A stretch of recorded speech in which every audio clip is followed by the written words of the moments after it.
All right, looks like we are live. Welcome everybody to the Breakin Broncos podcast again today on your Mondays. This is going to be our normal spot going forward. I know we've been jumping around a little bit due to some scheduling issues and things of that nature, but again, this is going to be our permanent spot Monday 2 to 3 Mountain Standard Time every Monday going forward. Just want to let y'all know that way you don't have to keep searching for us.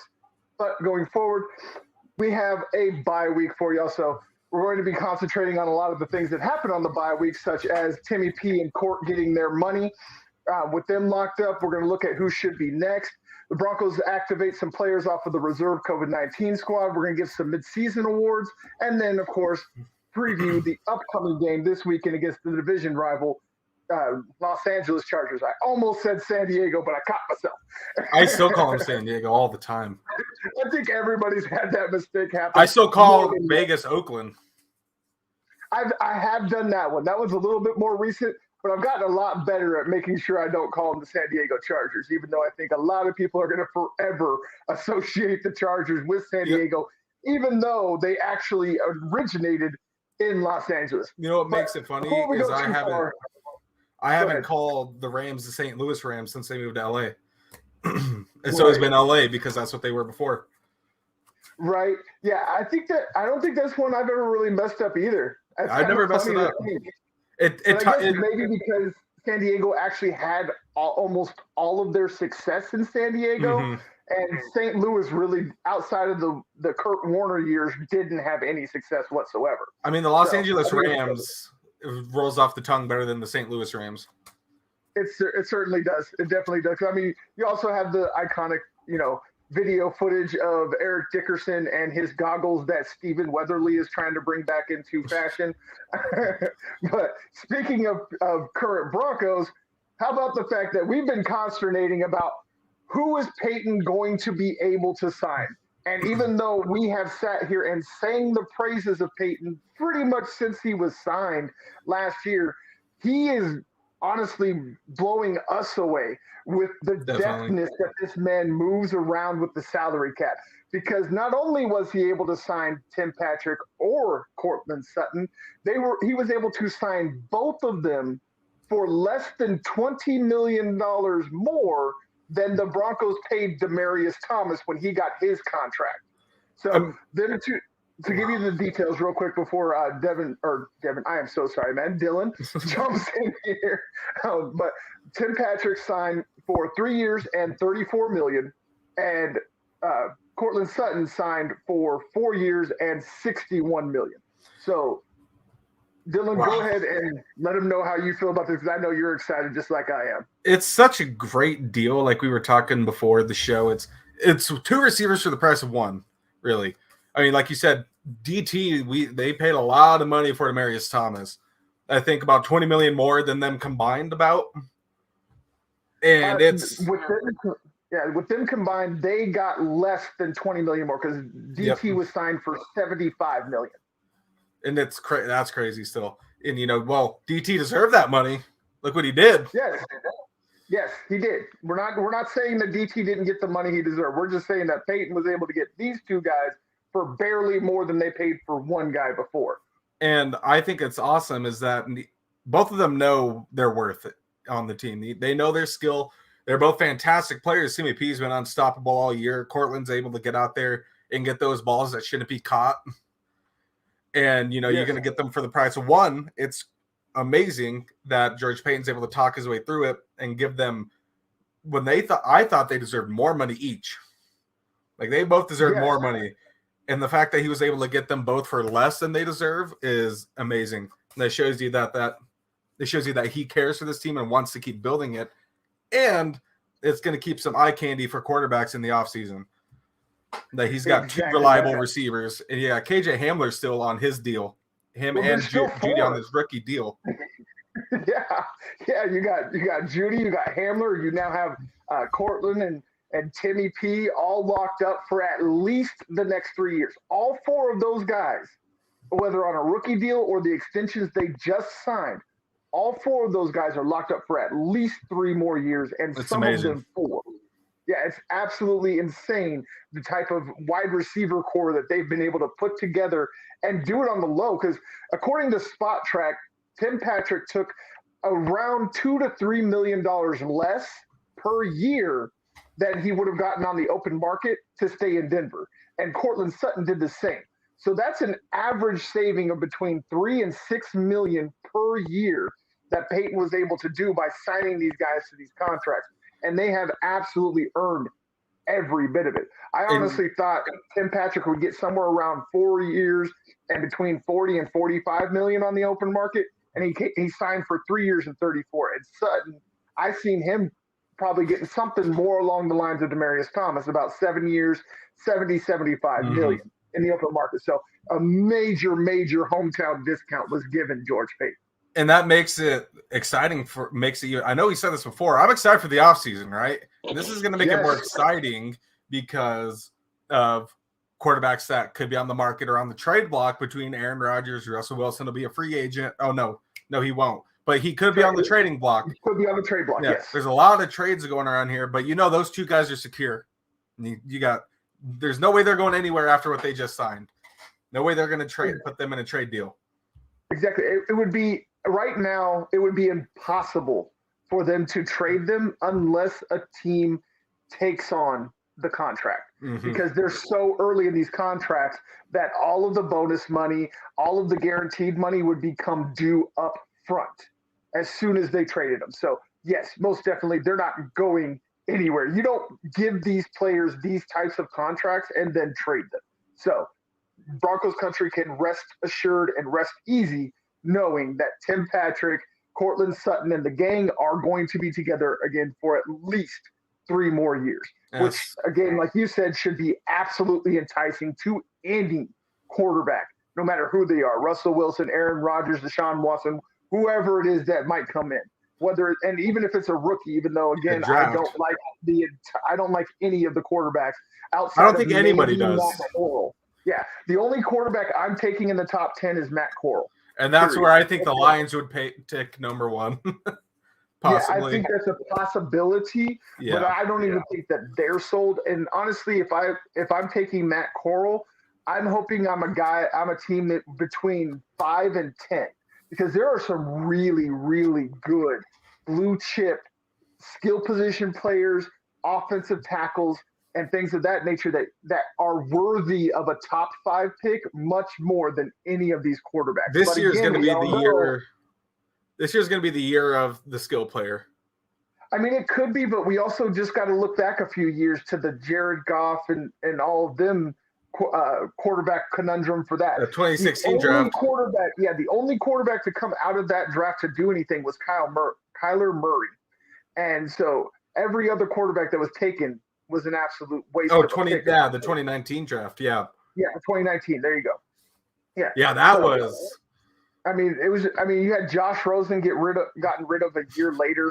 So, I mean, it's just Rosen, an absolutely horrible draft. But still, you had 4 quarterbacks go in the top 10 picks because quarterback needy teams are that desperate. They'll take a quarterback in the top 10 that doesn't deserve to be there, aka a Blake Bortles. And I mean, the list goes on and on and on when it comes to that quarterback needy teams get desperate and they don't believe that the quarterback they want in the second round is going to fall that far, even though that's where the quarterback should be taken, or even later, they snatch him up in the top 10, and then you put your team into absolute purgatory because you took the wrong guy, because you pressed yourself and forced yourself into that pit. I mean, it shows. We've seen it shown over the past few years since those guys have been drafted, especially like the Josh Rosen.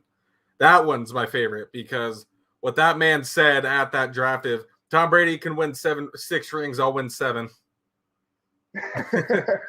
And he's just third string on the Atlanta Falcons and threw a pick on his only pass attempt the other night. Right. Yeah.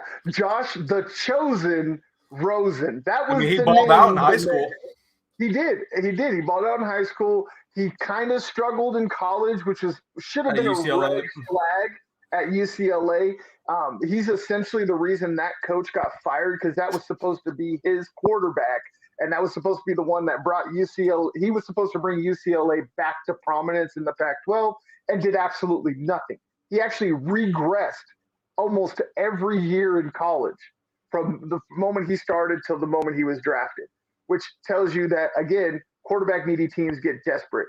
That should have been an ultimate red flag that this guy is regressing every single year as we go forward. Yeah. Who cares about the talent? Who cares about the arm?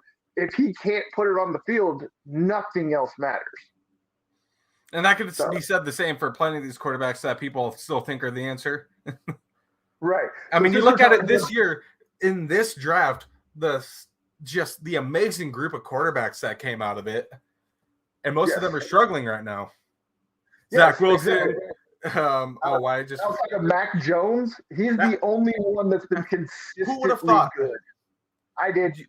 I mean, I would have. I kind of had hope for him, but Trevor Lawrence was the one that I wanted to see shine. The reason I said that is because I knew Mac Jones would fall, and I can't say that I knew he'd end up in New England, but I knew he would end up in a better situation than any of those guys that went in the top 5. You could have had you got a top 10 talent. But the farther you fall in the draft, the better the team is going to be that you go to. It's kind of like when Lamar Jackson fell all the way to Baltimore. Like, he didn't get the big payday or the prominence of being a top 10 pick, but because he fell to 31 or 32 and the Ravens went and got him, he fell to the best team available. Mm-hmm. So, it kind of hurts the ego to fall, but Mac Jones fell into the perfect situation. He fell to New England. He is essentially a Tom Brady clone. Yeah. Outside of the fact that he was chunky when he came in, as opposed to looking like he just came out of a crack house, like Tom Brady did. So that was picture's about the amazing. only difference.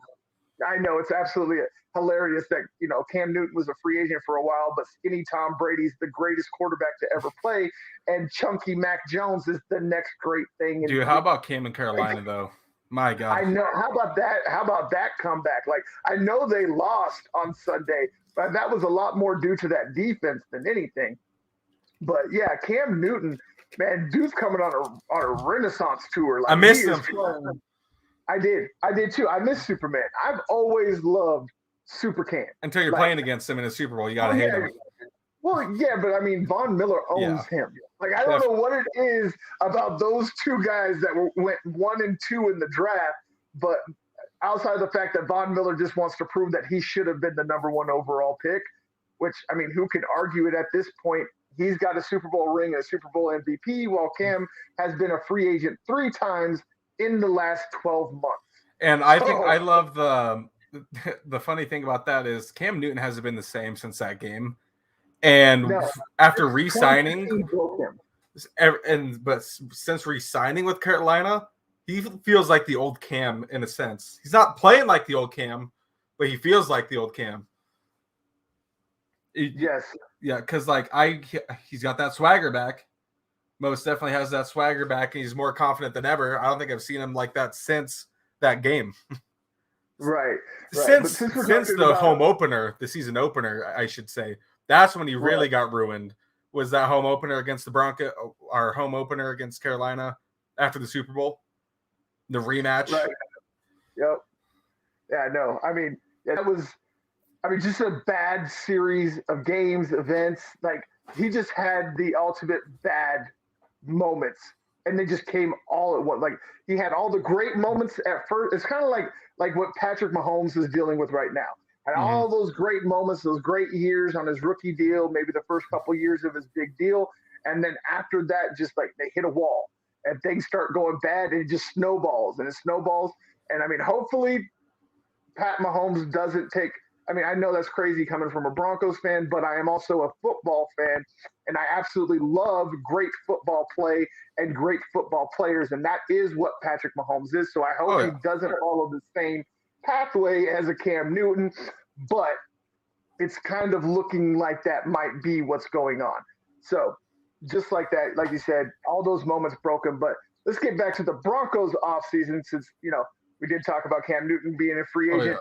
But since they've already locked up Tim Patrick and Cortland Sutton, Who do you think should be next? And I will give you a couple of options of free agents that are coming up, so you don't have to worry about coming up with them yourself. So I will start with some defensive players. We have Kenny Young, who was they picked up at the midseason from the LA Rams.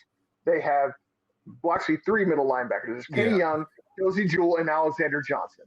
We'll start with them. Who out of those three do you believe should be brought back? Is there any that you would just let go, etc.? All right, so I want to start with Kenny Young and Alexander Johnson. Those are Kenny Young's been doing fine filling in for those two. He's been doing okay, but I think if you want priority, you want leadership back on that defense, you want to prioritize Alexander Johnson. Man is amazing on stopping the run. You've been missing him right now. That's the one thing we're missing on the run is AJ just coming in. I think that's who you prioritize the most, and if not after Kenny Young, you could probably let Josie Jewell go because after his production slipped in the past season. Yes, I actually 100% agree with that. I have no issues with that. Yes, Alexander Johnson should be prioritized for his run defense. He is never going to be the run down the field and cover a running back or a tight end guy. No, that's when you get somebody else in the draft or preseason. Exactly. That's why you keep Kenny Young. That's why you let Baron Browning and Justin Strnad keep developing so that way they can take that off of his plate. He needs to be the guy down in the box, mixing it up with guards and centers and things of that nature, doing the pass rushing and all of that. So, yes, I agree. Alexander Johnson should be number one. And I do believe, with the injury history and just how late he is in his career, I think you can get him for another deal, just like Peyton. Obviously, Peyton's great at doing this. Yeah. He's done it just about I wouldn't be surprised if we see it as soon as offseason happens. Right. Or, even before. Yeah. Exactly. And then Kenny Young, I absolutely love the fact that the man plays with his hair on fire. I love his energy. I love his athleticism. And I love the fact that he plays special teams. Like, that's a huge thing with linebackers is you need really good ones that are fast, that are willing to play special teams and actually are good at it, like actually give effort. That's been a big issue with the Broncos special teams is there's been a real lack of athleticism and effort in the third phase. So keeping Kenny around, I think, really will help. Not only that, but also he seems to have a really good grasp on the locker room in a very short time span. And it seems like he's really taken a leadership role, which is quite surprising for somebody that was just traded for at the middle of the season and is going to be a free agent at the end of said season. So I really like what Kenny Young has brought, and I hope they bring it back. Now we're going to move to outside linebackers. We've got a couple of those coming up, and those are Stephen Weatherly and Malik Reed. I will start off with this one, and I say you need to keep both. You can never have enough pass rushers because even if the pipe dream that we've talked about comes true, and Von Miller comes back, and Bradley Chubb comes back, Stephen Weatherly and Malik Reed are invaluable depth pieces. Hey man, look at what Stephen Weatherly's done since he's joined the Broncos. That's something you can't pass up. That's somebody you got to keep. Yes, definitely. He's made an impact in every single game. And Malik Reed, last I checked, actually leads this team in sacks. Jonathan Cooper might have grabbed him. I'm actually trying to pull that up right now so I can give you all the exact numbers. But go ahead and you give your take on this here, Dylan. No, I think you're right, though. I think Malik Reed is leading the team in sacks this season. And you got to keep Malik Reed because look at his play style. It's similar to Vaughn and Bradley in a sense to me. Is he's not as big as Bradley. He's not as small as Vaughn. He's somewhere right in the middle, but he's just able to knock somebody on their back if he needs to. He's able to get around that edge quick, and he's just great at sniffing out the quarterback. It's something you want to keep. Stephen Weatherly, he's just going to get up in your face. That's just how he plays. He's going to be all over you. He's going to be in your hair the entire game. Those are two pieces you got to keep, whether they're starting or if you're swapping, or if they're just swapping in and out. You got to keep both too. Those are two musts to keep. Yeah, Malik Reed does lead the team in sacks with 5. Actually, the player in second place is still Von Miller, who had all 4.5 of his sacks in the first 3 games. So that tells you how bad this pass rush really has been overall. And I mean, Jonathan Cooper, who looks really good, has put a lot of pressure. He's only got to the quarterback twice so far. So even though he does create a lot of havoc and chaos, and I really like what he brings, I like the fact that Malik Reed has figured out how to close the deal better. And I will actually go with a different comparison for another pass rusher that the Broncos let get out the door, and that is Shaq Barrett. Malik Reed is almost an identical copy of Shaq Barrett. That one hurt. It really did. I mean, the man went and led the league in sacks and almost had 20 sacks the year after we let him go. So, and then also almost won a Super Bowl MVP. Yes. He could have been that MVP easily. He could have been easily. I mean, if it wasn't for, offensive bias when it comes to MVP awards, he probably should have won that game. Look at that. That whole team was just on fire that game. Right. And I mean, can we get Bruce Arians? At these sacks numbers, and it's just, I mean, the things that Peyton has done. I mean, you still got Caden Stearns, who's only played a fraction of the snaps. He is in a 3-way tie for 4th on the team in sacks. He is, I believe, second in interceptions. Like, I'm sorry, but I just can't quit talking about what George Payton has done with this roster in such a short amount of time. Between the signings, the trades, the draft, everything the man has done is absolutely just spot on. I don't see how that people are critiquing this man and saying that he has done less than what he can absolutely possibly do. You know why they say that, right? It's because they traded away the face of the franchise. It was a genius move. It was a genius move, but then there's those people that don't understand that this is a business. I know they want to get personal, and they're like, oh, but honestly, even if it is personal, why are you mad that they sent him to a contender? Now, if they went off and they traded him to like Jacksonville, or Detroit, Detroit or Jacksonville, either one of them, I would be angry. I mean, unless they were getting back like multiple first-round picks, I mean, that's just mean. Just let the guy live out his contract. Who cares? Go on. But the fact they sent him to a contender and got back premium draft picks, 2nd and 3rd round pick for a 33-year-old pass rusher that has 4.5 sacks total this year so far. I mean, honestly. Man, the Rams ain't looking so good with Odell right now. Right. But for some more Broncos news is going on. Actually, before that, I think we got some chats here. Yes. Miss Bird Gang, appreciate you. We are here. Thank you. Trey, I appreciate you, son. How you doing? Excited for the Broncos' pending moves. Also, what would be the ideal moves for the Broncos to make? We just went over that. Glad we answered it for you. If they can get the Broncos in gear to be playoff contenders for next season. That is a definite possibility. That's why this offseason is – I actually love – let me leave that up. I love that question. Even though she misspelled the name. That's okay. We understand. But I do love that. He definitely can. There's just a few moves with all of the draft capital, all of the salary cap room, all of these things that are in Peyton's favor. He can definitely turn this team around. If they get a good, solid starting quarterback, they get a couple of more pieces across the offensive and defensive lines, and just get some more depth in the back end of the defense, this team's golden. They have a top-tier wide receiver core. They have a top-tier running back. They have top-tier pass rushers. They have top-tier cornerbacks and safeties. So it's just a few pieces, and he has all of the ammo to go get it done. I mean, look at this offseason, right? No matter who you go get in the draft or not in free agency with quarterbacks, look at all this stuff. Look at all these weapons you have that you could trade for more stuff. You could trade for more than a quarterback this offseason. You could find yourself more D-line, or you could even find yourself a linebacker that can cover a tight end, which, God, we need. And that's the thing, yes. And or you have I'm not picky, just somebody that can stick somebody, to him. Care.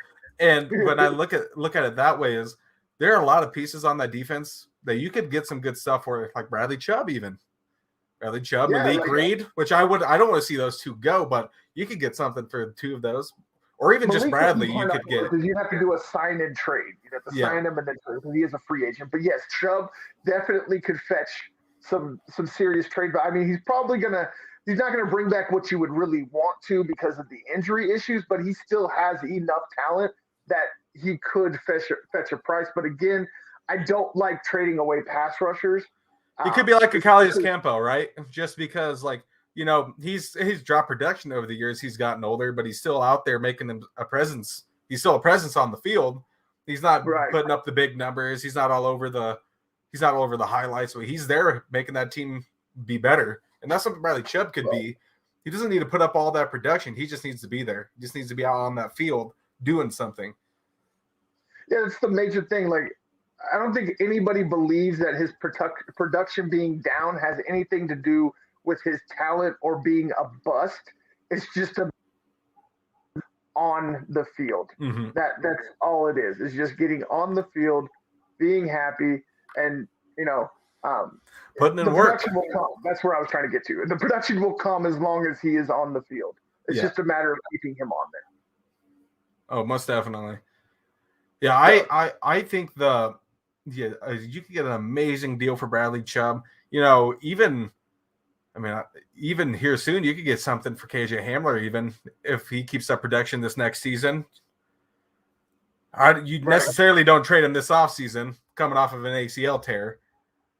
You don't know what he's going to be like, but you could anything for him at this point. Yeah, you could build up that package this upcoming next season. But we're talking next season. Yeah, you still have him and three guys. If Peyton's making trades for players, I would prefer him using the draft capital he has. I would got a lot of picks. Yeah, I would prefer not tearing this roster. Absolutely have to. Try and keep all the pieces you can. Now, if there's a player that is coming up on a contract and they're being difficult, and you don't think you're going to be able to sign them or something, then yeah. But I mean, especially this wide receiver core, like I said, Hamler and Judy are still on their rookie deals. There's no reason to get rid of them. And you just re-signed Tim Patrick and Cortland Sutton to team-friendly deals. So that entire wide receiver crew is they're good. It's the only thing that you need to do is fill out the depth, the fifth and sixth wide receiver guys, the guys that are going to return punts, return kicks, play on special teams, occasionally come in and give the starters a rest. Maybe another big body receiver that can come in and spell a Tim Patrick or Cortland Sutton, and another maybe smaller Trinity Benson type that they traded away. But somebody like that could come in and spell a Judy or a Hamler on the inside. So that's really when it comes to the wide receiver room. I mean, and you could look at it. You could look at another tight end too in this draft, right? You could look at another. But I would prefer them just to bring back Eric Saubert. I really, really like that kid. I do enjoy watching him. A trio of Fant, Okwuegbunam, and Saubert could be a deadly trio. I mean, Okwuegbunam is just fantastic. He's put up so much this season. Yes, so big and fat. Like, he is bigger than Fant and faster than Fant, which is insane to think because Fant's not a small guy. No. Fant's like 6'4", 250. And runs a 4.5. Okwuegbunam's like 6'6", 260 and runs a 4.5. So it's insane to think that man can move the way that he did. But we all saw that with that almost over 60-yarder against the Eagles, where he's out running cornerbacks. Should have been an interception. Yeah, that should have been an interception. Teddy got lucky. His receiver did all of the work after that to take it 50 yards down the field. And we got another one. Hey, baby, I appreciate you coming in. We appreciate you. Make sure you drop that like, subscribe, all of those good things at the bottom. We appreciate you. But moving on again, let's go ahead and move on over to our mid-season awards. We're going to start off from the top and go down. Who is your Broncos MVP so far this season? Ooh, that's tough. I got two guys in mind. I'm going to use one of them because I think you have the other one in mind. Javonte Williams. I love that pick. Definitely love it. Look at the production he's put up, right? He's put up more yards than Melvin Gordon on less carries. In each game, he's had more yards in him on less carries. He's able to carry men downfield for 40 yards. And he's just a truck, man. You know, he's not the bus. He's the plow. I'm calling him the plow. Yes, he is the plow. He is the Grim Reaper. He is out snatching souls 100%. I am actually going to stay away from the offense because I don't think anybody on the offense really deserves an MVP. I am going to go with Justin Simmons. That man is this defense. I thought you were going to go with Timmy P. That's a good one. That was my other choice. He's my runner up to Justin Simmons. I just love the fact that Justin Simmons has taken over that defense, both on the field and in the locker room. And I want to say this again, the man is now tied for 10th place all time in Broncos history with 20 interceptions. And he's done that since 2016.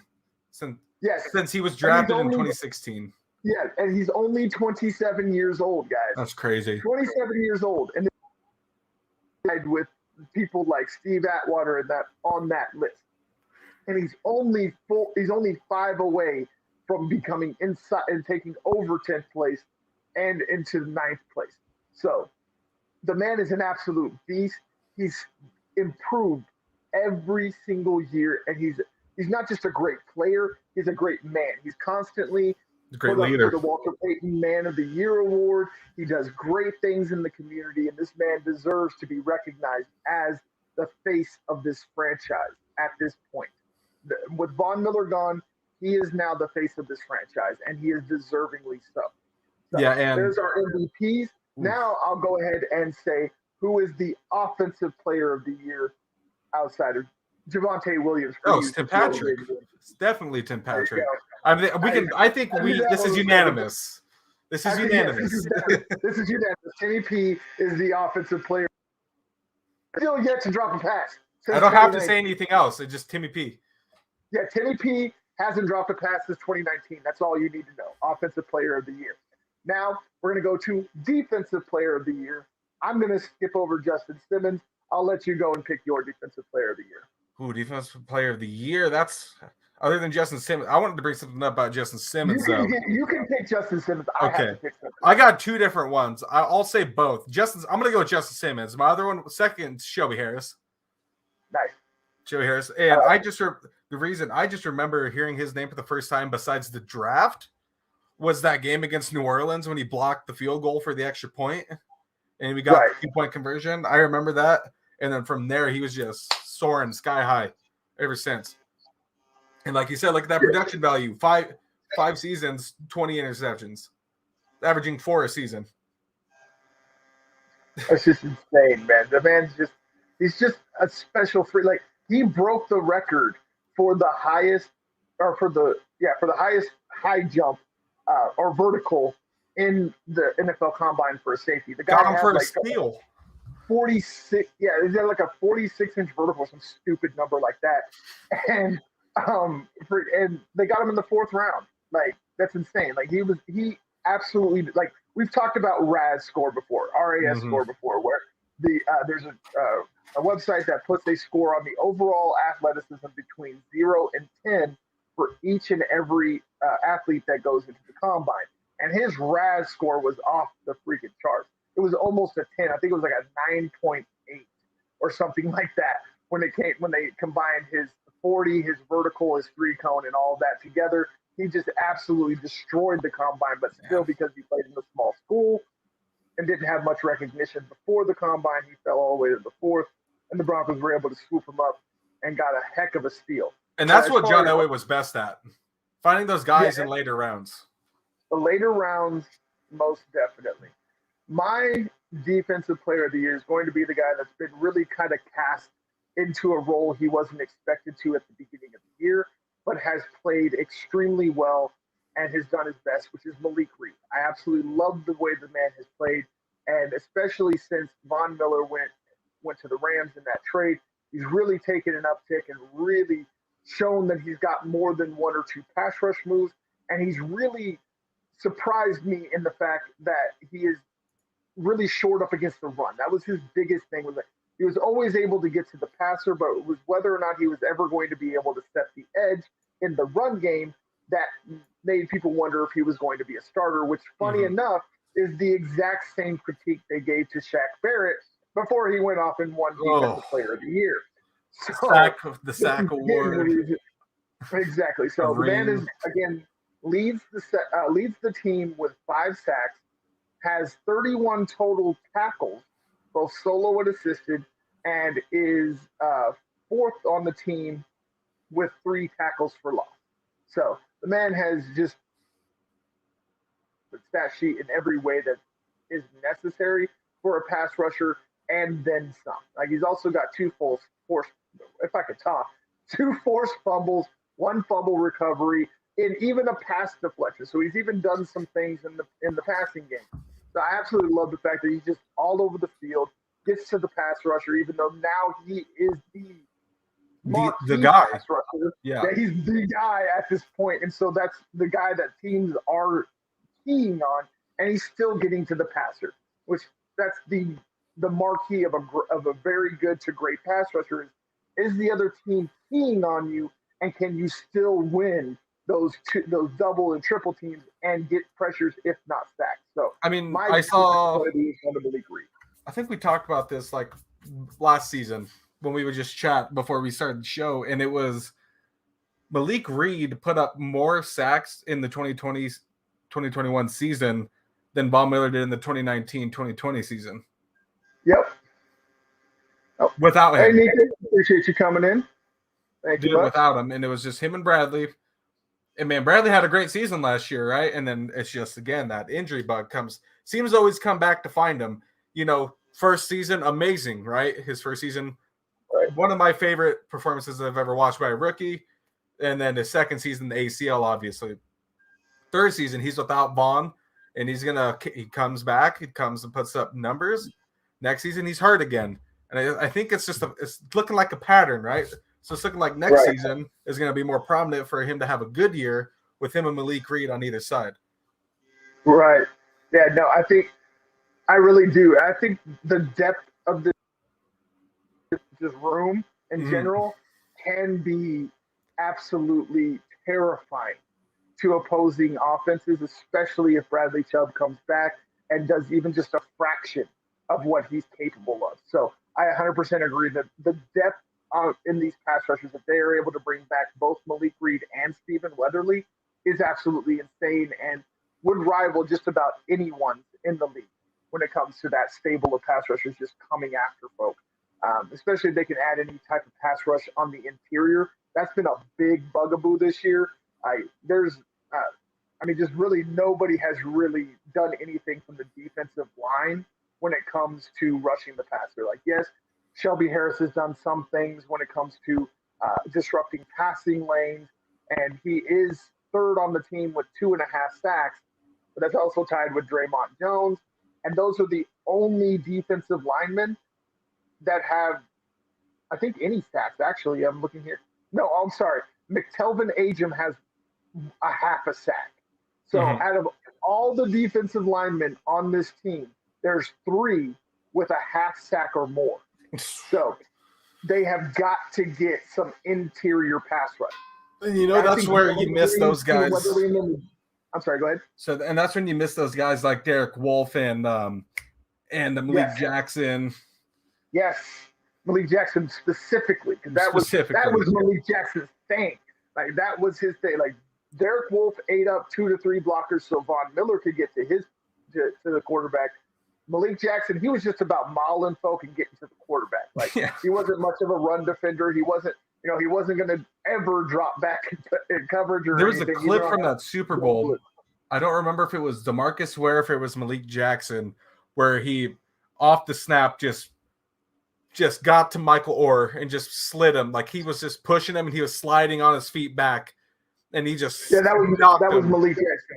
Yeah, that was Malik Jackson. I think that was the app where Von Miller got the fumble, forced fumble. No, it might have been. I think it might have been what it was one Malik of the Jackson that recovered that fumble. No, but there was another one. I don't think it was that one. It was the second forced fumble. Multiple times in that game. Yeah, so but because how horrible that grass was, He got off snap, got in Michael Orr's face, and just was pushing him. He was sliding. Just took the blind side and put him on his backside. I heard he hates that movie. Because they didn't really consult him at all. They didn't tell his actual story. No, they told a story that they thought people wanted to hear. I don't know, but we won't get too far into that. We're gonna go ahead and move on. We got our midseason awards there. We're gonna go ahead and move on to talking about the Chargers that are coming up this Sunday for the Broncos. Right now, let me double check these numbers, but last I checked, the Broncos were home underdogs. Yes, right now Vegas has the Broncos as home underdogs at plus 145. Right.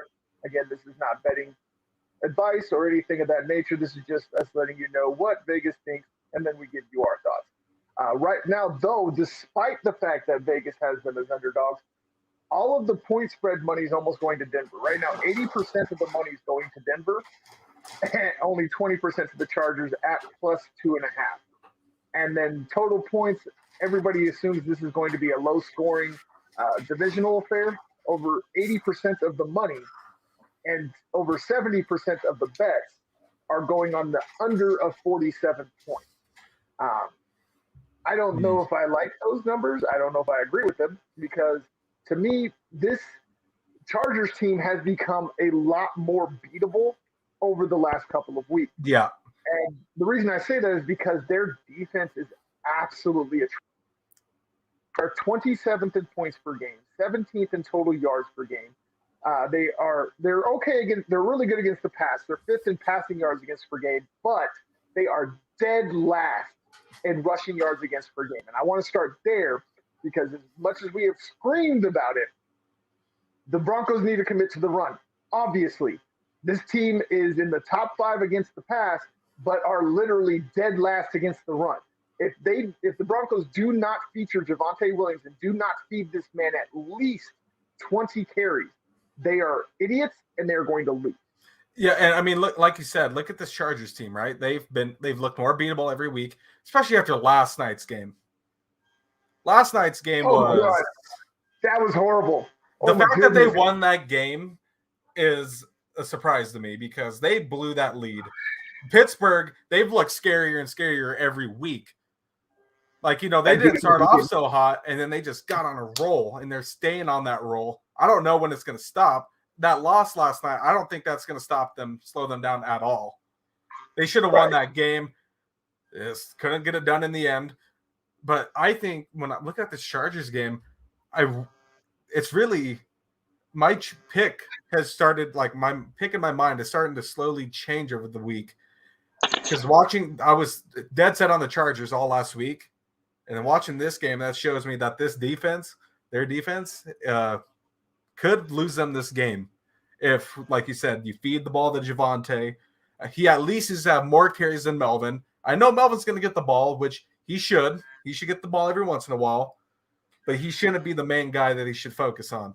They should be putting Javonte out there, putting them in their face.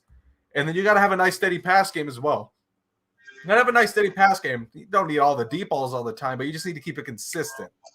Consistent pass and run game. Yeah. Going out there and chucking it a bunch of times is absolutely stupid against this defense. I mean, I just gave you the numbers. 5th against the pass, dead last against the rush.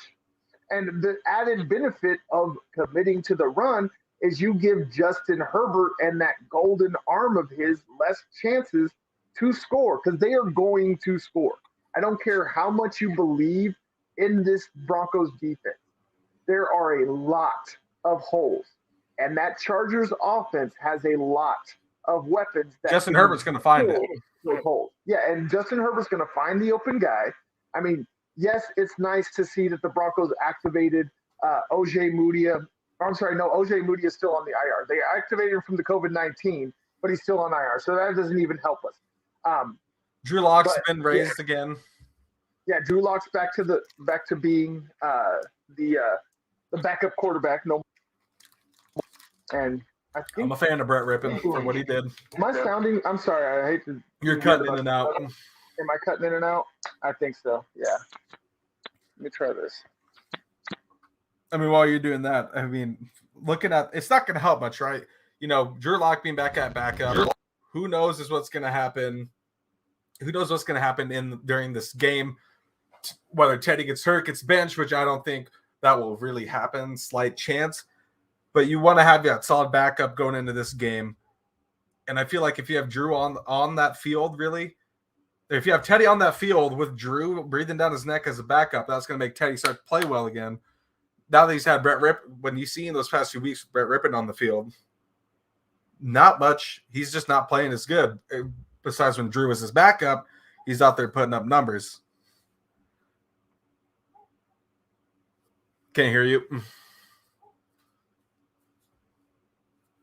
Sorry, I'm having some difficulties. Can't hear you still. I'll give you a thumbs up and I can hear you. So still.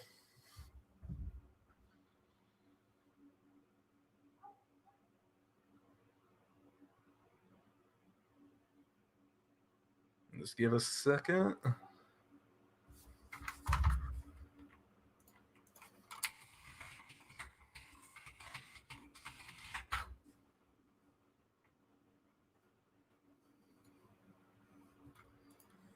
Hey, well, it's just me for now.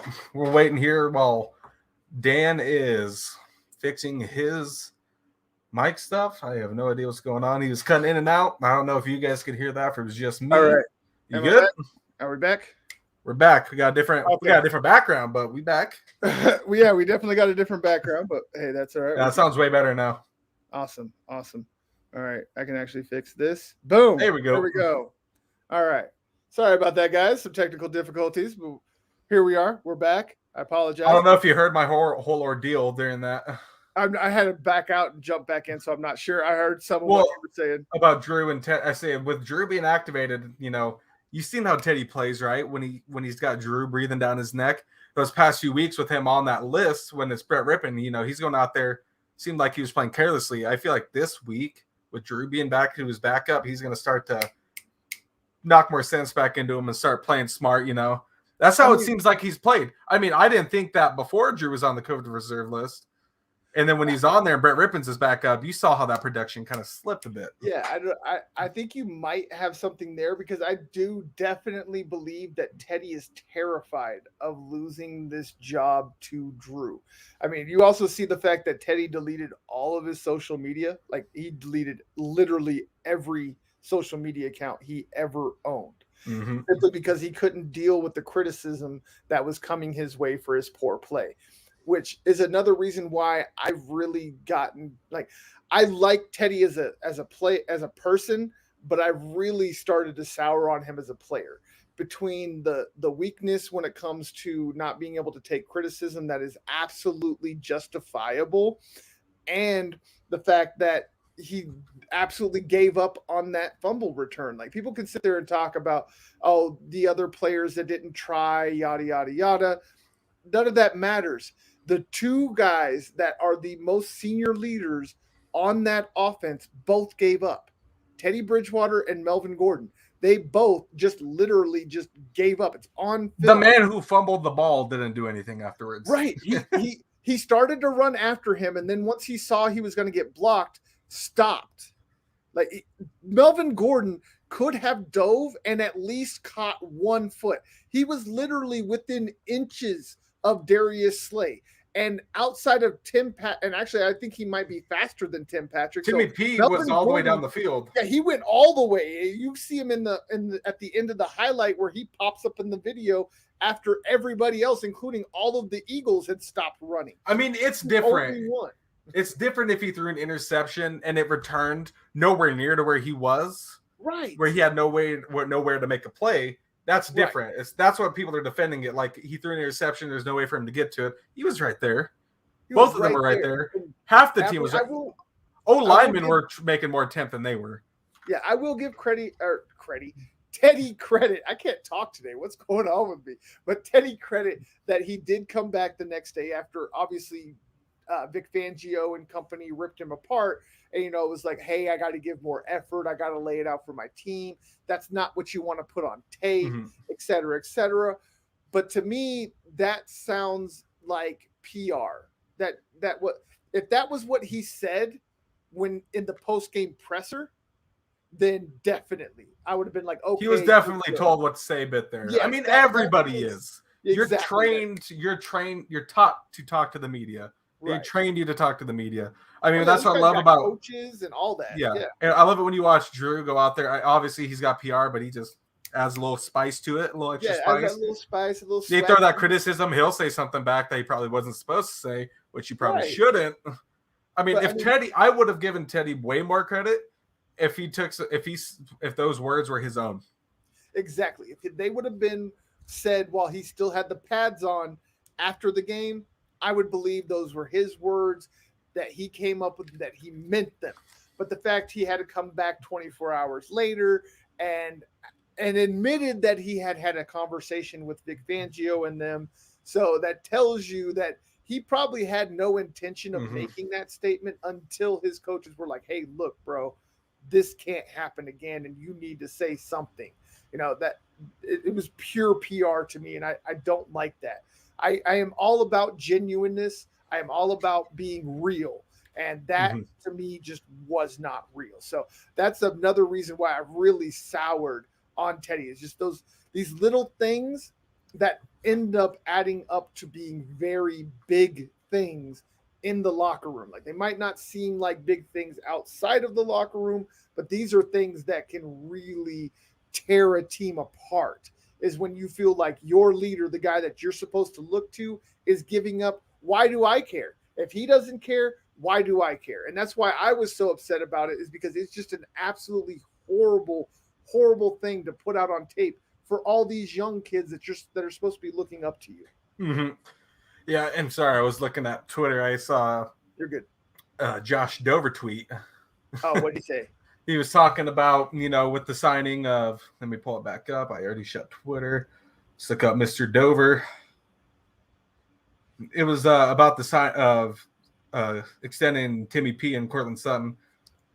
He says, Broncos re-upping 2 playmakers to lure in a real QB. That's the narrative I'm going with until proven otherwise. Please don't make us talk about the same team and same damn game again next season, George. Signed, Broncos country. Please, yes, agreed, Josh Dover. Signed by all of Broncos country. No retreads. Like, I am so sick. He's the only person I look forward to on Twitter. Yeah, defensive coaches and retread quarterbacks. Yes.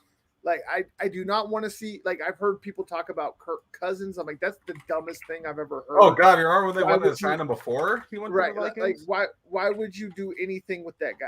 He can't win the big one. Brian Dabble. Kirk Cousins is essentially a slightly more talented Teddy Bridgewater. I need me some Brian Dable. Yes. Give me some Brian Dable. Like, I know people are talking about Kellen Moore, and I kind of like Kellen Moore. I think I need to watch more Cowboys tape, but I've seen more. Like, he tends to get predictable at times, and I think that's really what the Broncos did when they gave him that shellacking. Is that they realized he had some type of a repetition to his play calling and types of plays that he called. So I'm not as hot on Kellen Moore as most people, but I really like Brian Dable. And a dark horse candidate for me that I think a lot of people is the special teams coach from the Ravens. I for the life of me, I was trying to remember his name. I can look it up. Yeah, he's the special teams coach for the Ravens. I know that seems really weird to say, but if you go back and you look at the way he interacts with his players, the fact the man can scheme Chris up Horton. Special team. What's that? Chris Horton. Yes, Chris Horton. There you go. I was like, it's like a doctor's. I was sitting there in my head. I was like, there's something about He's got 11 years of experience on coaching staff. Yes. Horton here's a who. I really like that guy. I was watching the Ravens game, and just honestly, his special teams won that game. That's the first game I have ever watched, and I was like, you know what? The only reason this team's winning is because the special teams is. I can give you one. Good.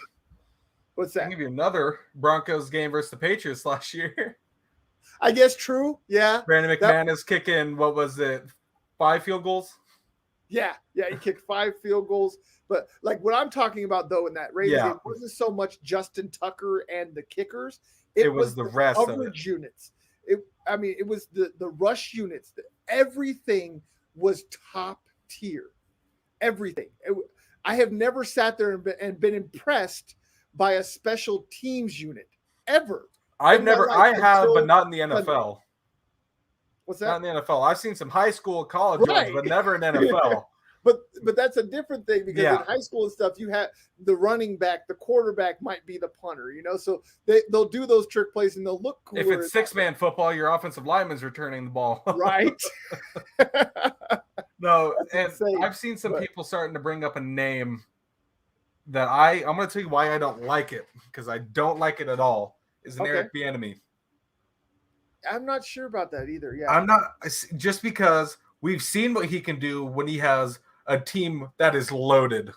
Right. He can make some stuff happen, right? But what we've seen so far this season, when they put $500 million in Mahomes' pocket and they can't sign all these guys, is he can't do much with mediocre talent. True. And a lot of people are bringing up his name for a head coaching position. I don't like it at all. If what I've seen him do with mediocre talent on offense, I don't know what he can do with, at best, slightly above average Broncos team. Yeah. And that's being generous. I mean, obviously, if you bring in like an Aaron Rodgers or a Russell Wilson, it really takes the pressure off of whoever you bring in as a head coach. Honestly, if you're going to go the veteran quarterback route, I would prefer a younger head coach. Like Stefanski and I forgot the Arizona name. Things like that, because they're going to be more willing to build their offense around that seasoned veteran. Like, you won't have an issue like Bruce Arians and Tampa Bay at the beginning of last year, where the veteran coach is like, no, you got to come into my system, until he finally checked his ego at the door and let Tom Brady do his thing, and they went and won a Super Bowl. And that's and you can see there's a couple guys like that, like Chris Horton, obviously. Brian Dable's a bit older, but he'd be a brand new coach. But he'd be a first-time head coach. He's got fresh ideas. I love the way that he runs that offense. He's really run-oriented. He's not afraid to shy. He's not gun shy when it comes to the run game. But he also has a very complex passing game and passing concepts. So it really. Here's where I like him more, though. I like Brian Dable more if you have like a Drew Lock starting. That's when I would like him way better to be the head coach, right? You got all this young talent you just re-signed: Tim Patrick, Courtland Sutton. You got Jerry Jeudy, KJ Hamler. Your offensive line's starting to put up more production, right? You got Javonte Williams, and you got a great defense that you could find somebody to work with. You could find a defensive coordinator to play with them, and you could focus on your whole team, especially with your offense. Yeah, I honestly think whoever the coach comes in to be, they should be convincing Ed Donatel to stay. Yes. Because Vic Fangio's defense is not really the problem. Like, he's done a very good job. Like, he wrote the book on how to stop Patrick Mahomes. He's the reason that Patrick Mahomes is having the problems he is now, is because defenses are emulating what Vic Fangio has done to shut him down. Even if they fire Vic Fangio, you could bring him back as a coordinator, even if somebody was smart, if he's willing. Yeah, definitely. I would not be opposed to them pulling a Wade Phillips and firing him as the head coach, but keeping him as put him back in the booth. Coordinator. Yeah, put him back up in the booth and just let him be the mad scientist that he is on the defense. Put him back in his stomping grounds up there. Yeah, I mean, he's honestly just another version of Wade Phillips. For whatever reason, can't get it done as a head coach, but is an absolutely brilliant defensive mind. So, I don't really want to see this defense change much. Excuse me. And whoever the defensive coordinator is that comes in needs to stick with a 3-4. If they bring in a defensive coordinator that requires a 4-3, this is going to turn into a 4 to 5 year rebuild, because they don't have the personnel for a 4-3. So they need to find a defensive coordinator that's going to stick with a 3-4. So whoever it is, that's what it needs to stay as. But we're kind of getting off track here for what we're trying to preview the Chargers. I think there's those difficulties, kind of got us a little rattled. Right, exactly. So as bad as the Chargers defense has been, their offense has been equally as good and almost identical, because it's kind of funny. Like we said, their pass defense is great. Their rush defense is horrible. With the Chargers, their pass offense is great, and their rush offense is horrible. Yes, They are very 7th in much. total yards per game, but they're 6th in passing yards per game and only 21st in rushing yards per game. And they actually are horrible at holding on to the ball because of that poor rushing game. They are 25th in the league in average time of possession per game at just over 28 minutes per game. So they don't even hold on to the ball for half the game. The Broncos are actually 8th in time of possession per game with 31-34 per game. So again, Broncos need to play keep away. They've got to run the ball. They've got to run it efficiently, not just obviously running 2 yards, 2 yards. 2 yards is not good enough. They need the 4 yards, the 5 yards, then the 20 or 30 yard chunks here and there, which we all know Javonte Williams can give you, which is why we say feed that man. They need to rush it more than they pass it in this game. That's the only way the Broncos are winning this ball game. They have to have more rushes than passes. That is the only way that this game is won by the Broncos. Yeah, I agree with everything, and I want to say like I said, this past week I was dead set on Chargers being able to win this game because of how they've looked the whole season. They've looked fantastic. Yes. On the offensive side of the ball. Defensive, not so much, but they have sparks. They have playmakers on the defense still.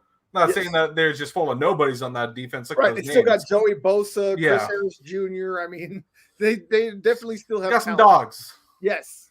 But like watching the Sunday night game last night, I'm starting to lean back more towards the Broncos being able to win a game like this. What is it? They're both 5-5 at this point now, right? No, Chargers are 6-4. Broncos are 5-5. 5-5. Okay. Chargers are 2nd in the West, and Denver is 4th. Denver's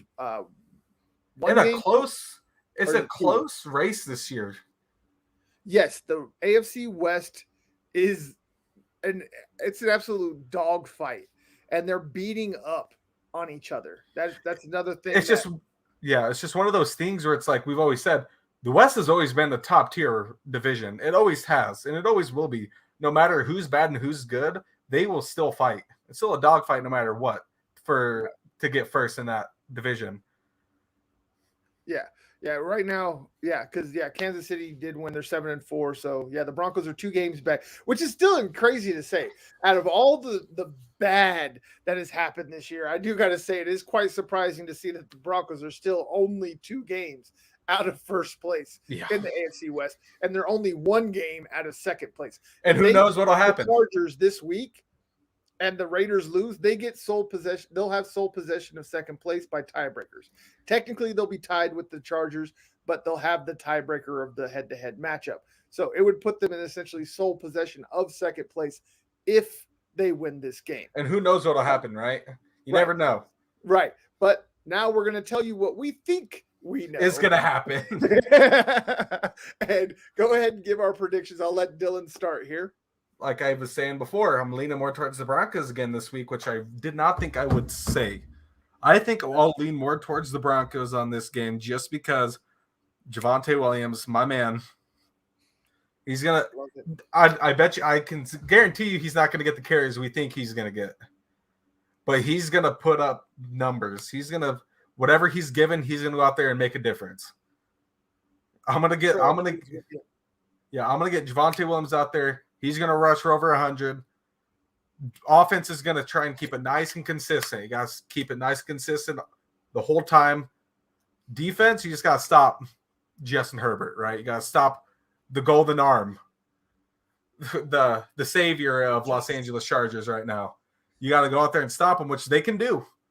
Look at the weapons they have on defense. Justin Simmons out there. Kareem Jackson's out there knocking blocks off.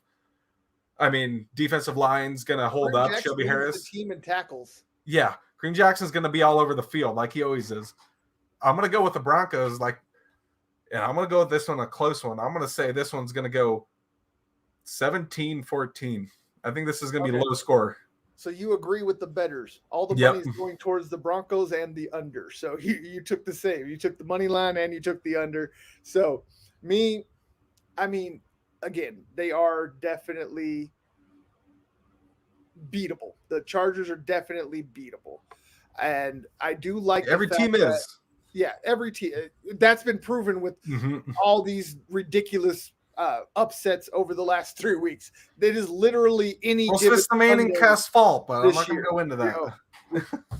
Broncos country just got both ends. They got the thrill of beating the Cowboys and then turning around and getting shellacked by the Eagles the very next week. Goddamn Eagles, Sid.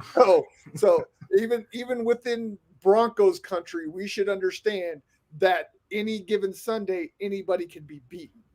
But my problem is the Chargers are resilient. The Broncos are not. If the Chargers go down big, you cannot get comfortable because you know Justin Herbert can put up 30 points in the blink of an eye. And this Broncos squad cannot. And I think this is going to be around the year anniversary from the comeback from last season. We're just barely past it. I think by like a couple of days. Yeah, I agree. So there's definitely that. But also remember who the quarterback was. It wasn't Teddy Bridgewater. Yeah.